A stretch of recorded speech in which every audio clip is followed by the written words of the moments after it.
اس زمانے میں دنیا کے اندر دو سپر طاقتیں تھیں، ایک کو کسریٰ کہتے تھے اور دوسری کو قیصر کہتے تھے۔ کسریٰ اور قیصر، قیصر یعنی روم والے اور کسریٰ یعنی ایران والے، فارس والے۔ جو روم والے تھے وہ اہل کتاب تھے، عیسائی اپنے آپ کو کہلواتے تھے، گویا وہ نمبر ایک اللہ تبارک و تعالیٰ کی ذات کے قائل تھے،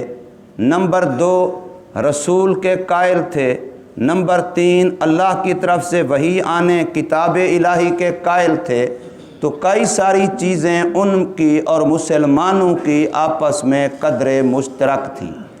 اس وجہ سے مسلمان ذرا ان کی طرف جھکاؤ رکھتے تھے، اور جو مشرکین مکہ تھے، جو بتوں کے پجاری تھے،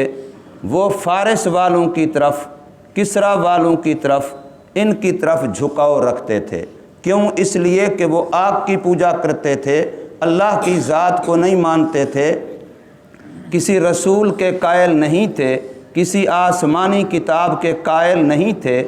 اس لیے مشرکین مکہ فارس والوں کی طرف میلان اور جھکاؤ رکھتے تھے، ان کے قریب تھے،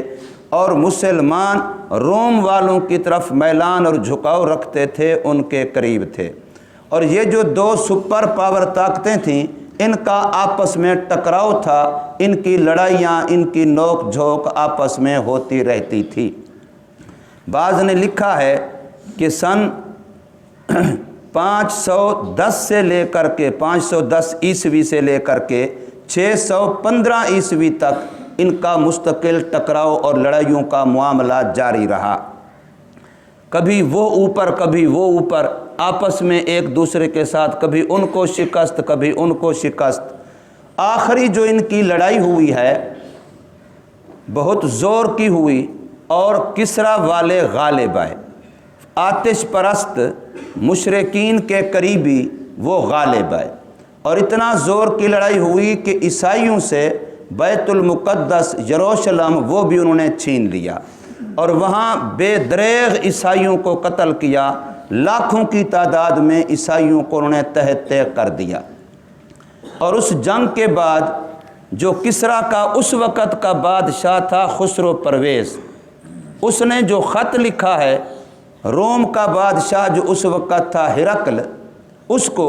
اس کے عجیب سے الفاظ ہیں، اس نے اپنی طرف سے لکھا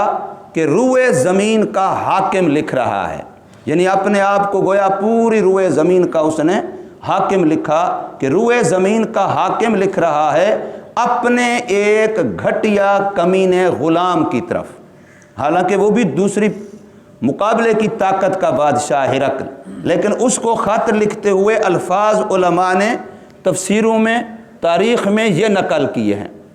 کہ اس نے اس انداز سے، اس کے اندر تکبر تھا۔ تو اس جیت سے کہ کسریٰ والے جو آتش پر